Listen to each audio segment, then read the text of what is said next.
So my last video was about how this battery here died on me. So I decided to go out and get or look for some good deals on a new battery.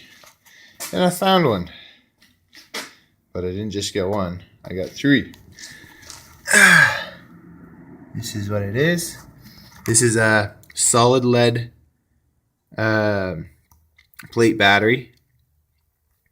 Each one of these batteries weigh 107 pounds. They're 135 amp hours each. Got 3, so I just more than doubled my capacity for storage. There is 327 pounds worth of battery here. They don't say how many amp hour. They say, let's see here. They say how many watts you can pull for how long, because you can do the conversion. But it's already been tested, and it tests out to be about a 135 amp hour battery when drained. I'm not sure what voltage, but anyways, I got these retail for $400. I got them for $160 each. That to me is extremely cheap, seeing as I paid $120 just for this 55 amp hour right there. And that was brand new at a battery store. And I paid, they come to $430 or something like that for all of these. Anyways, I'm going to hook them up and I'll get back to you. So here's a new position of my Deep Cycle batteries. Solar battery bank. This is 421 amp hours. Or is it 421? I'm not even sure. These, let's see, these are 135, so 300. No, it's just over 400. It's like 400 and I don't know, 5 amp hours or something like that. And then I got my old batteries, which I moved. I added this battery bank. Has its own on-off switch, which is off right now. This battery bank has this combo switch. I have one battery bank on one side, one battery bank on the other side, or both. I kept the recovered batteries that I recovered. I want them separate so I can turn them on and off, just in case they ever start lagging the system down or something like that. So that's that. Still got all my batteries in here. So now I have a total of, with those I have, and all my stuff, I have 765 amp hours plus 34. 795, 799. So 800 amp hours I'm rounding to. My new 800 amp hour battery bank. Yes, I have mismatch battery sizes. Some people say it's not good, doesn't work. Well, I still get my full 800 amp hours. I was getting 400 amp hours before with this mixed setup. Nothing ever went crazy wrong with my batteries, except for I did have one 55 amp hour fail, but that was due to a failed cell. That's a defect because the guy I bought it off of left it discharged for too long. But anyways, I'm going to check all my switches, make sure they work. This is a bunch of 7 amp hour batteries, 7 and 9 amp hours. I keep all my battery banks sizes together, or close anyway. So 7 and 9 amp hours are all banked together on this switch. 55 amp hours banked on this switch. 235 amp hours are banked on this switch. And I have a 55, 34, 34 all banked together in this switch. 217 amp hours banked together on this opposite side of this switch. And 135 amp hours on this switch. Alright, I'll get back to you guys in a bit. Alright, I got my finished product here. Got my big battery charger. That's for, say I went a long period of time, no sun. Generator. Plug that into there, charge the batteries, no problem. Now, let's try the switch for the first time. Connected. And we're up. Perfect. I just checked these batteries, made sure they're full. I put a 10 amp charger on it for like 2 minutes and they went right up. So they're totally charged. I am only running it through this 4 gauge cable. It's not really thick enough wire, heavy enough gauge for these batteries. Actually, it's not even close, but that's what I have right now, temporary.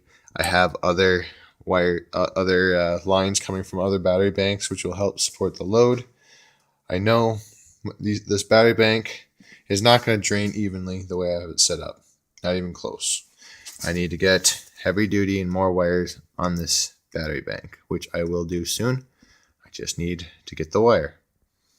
What will happen in my case is the batteries in this box, which are the closest to the bus bar, they will drain first, and then these will probably drain next because they're the lowest capacity and they have the same gauge wire as this, and these will drain last.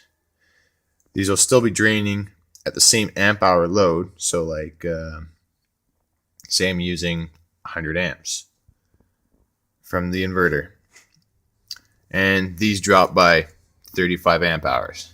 This will also drop by 35 amp hours, except for I still have 100 amp hours in here.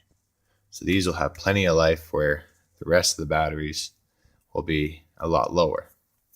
So I will correct that as soon as possible. But anyways, let's try it. Even with this only 4 gauge wire running it, let's see if we'll start this big inductive motor. This pretty much is the maximum my inverter can start. And it runs it no problem. You can tell these are extremely healthy batteries. They like to sit well over 13 volts. These are really nice batteries. Now, I'm going to turn it off. Hold on a second. I'm going to put you down. Oh, sorry about that terrible beep. Shut the batteries off. Now I'm going to try these two 17 amp hours. They are on. Turn it on. Start my load. They run it, but they kick out for a split second because of this light gauge wire coming from them. Now I'm going to switch over to these 3 batteries I got. I bought them all together. They're the same life. Okay. 13 volts. Wait for it to stop spinning.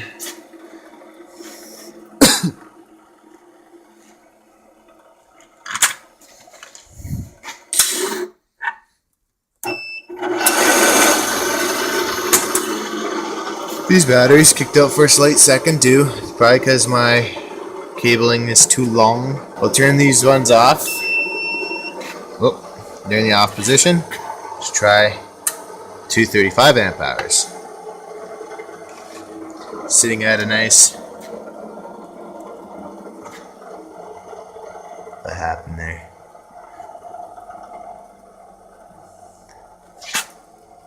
I want to make sure I'm not running any loads. Maybe I'm running a load inside. Check that. Oh, that was my problem. Those batteries are probably fine. I had another load hooked up I didn't even know about, and it was hooked up inside. But anyways, let's try it. Runs it, but stops for a second. Jumps back up there, so those are healthy. I gotta remember to turn that inverter off before I do that. This is a 55 amp hour. It's plugged in, turned on.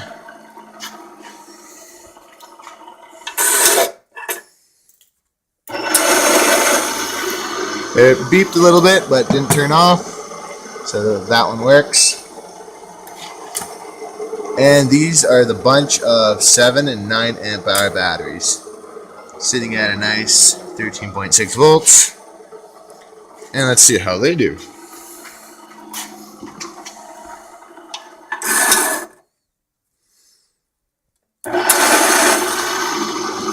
Very powerful. They had no problems at all. Okay. Turn that off. And just check, make sure. Okay. Everything looks alright. But that's my setup so far. I have 1, 2, 3, 4, 5, 6 different banks of batteries, all on heavy duty switches that I can turn all on at the same time if I want one big battery bank. I like to usually leave them separate and use them separately. The ones that are same age I will use all together. But this is my newest upgrade. I'd like to go with all just these type, just because then they'll all be matching. They're a lot higher capacity.